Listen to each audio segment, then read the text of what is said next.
All right, now Eastern Cape residents have been warned to brace for freezing temperatures. A cold front, another one, set to add to the misery of residents that have been battered by heavy rain and flooding this week. Nelson Mandela Bay municipality officials have established an operations centre to keep an eye on areas that could be affected by even more flooding. Meanwhile, almost an hour outside Gqeberha, a farming community says the heavy rain is worsening their service delivery nightmares. eNCA's Ronald Masinda joins us now. Ronald, thank you so much. I can see that you're at a centre, it looks like a shelter for people who've been affected.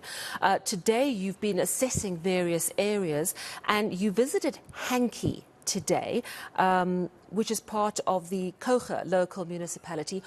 How has flooding affected them? What's being done for the people? Good evening, Sally. Well, we can definitely feel the effects of this cold front here in the Nelson Mandela Bay area, but also earlier on we did visit the Kocha local municipality, the farming town of eNCA, where people were telling us that they have been victimized by the local municipality. They say that they've been living under flooded conditions for a very long time. Now, this is an area where there are RTP houses that were built next to a wetland, and one begs the question as to why was a contractor allowed to build property there, but people have now had to endure a sewage spill, and with the combination of a sewage spill and flooding, it's a recipe for disaster. So what has taken place there is that we've seen water entering people's homes and people saying that even their children have gone sick. We also heard from the municipality, and they say that they've tried to urge residents, appealing to them to go to shelters that the municipality has provided. The municipality also say that they've dispatched a truck to suck out the water from their homes. They've dug trenches as well as provide sandbags to try and block the water. But we also heard from a ward councillor in eNCA, Vuyanizane, had this to say. I'd say perhaps it is a money challenge, but also the lack of a will of doing that. Because you can't tell me for years now that nothing has been done around this issue. But I feel that there's no political will from the side of the municipality of prioritizing this particular area. Because if you've known and planning, because if you were to look at the situation currently, you'll see that something should have been done. So it should not be a money issue, because you must budget beforehand, in fact, so that you are able to deal with this kind of challenges. Thank you.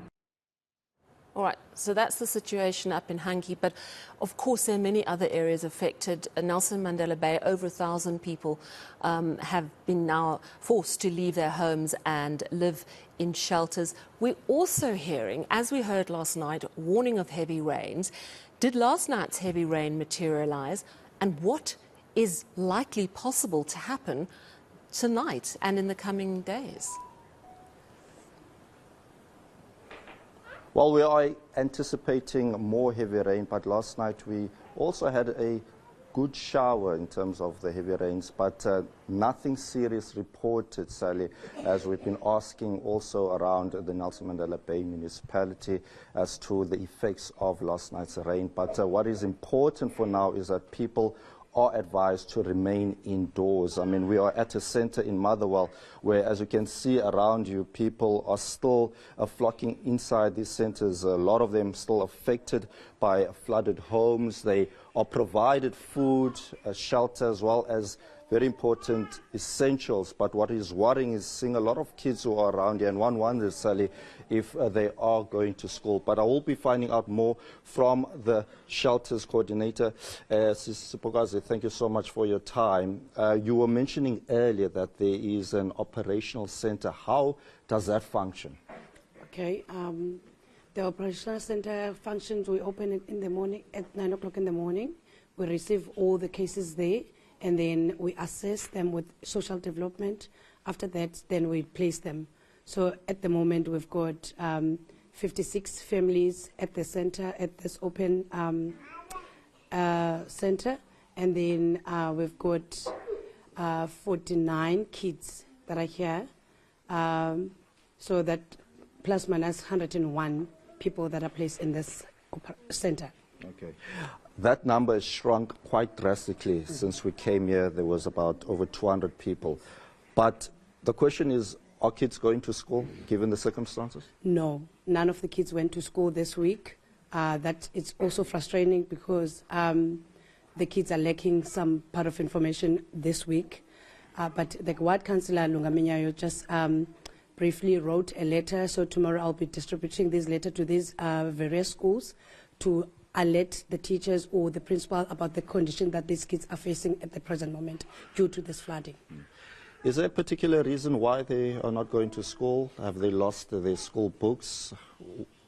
Are they here just because they are displaced? That's why they're not going to school? No. In some households, their school uniforms and school books were being destroyed due to the water because it came unexpectedly.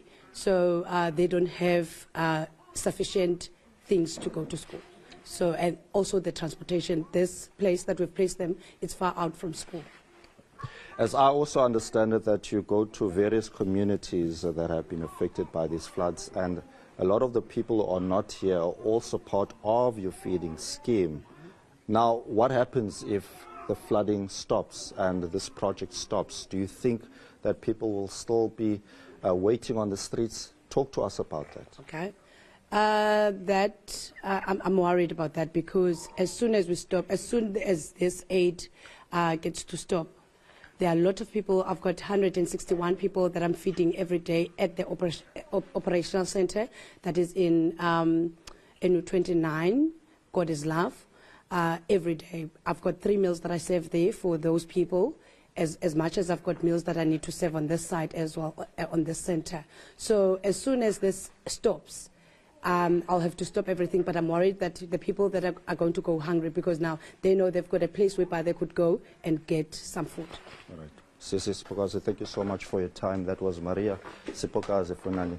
Speaking to us, Sally, some people who are here are good Samaritans, are people who are trying to make a difference, a positive difference in people's lives. It's been a difficult week for many people since the floods took place over the weekend, but the worst is probably yet to come, given that there is another cold front looming.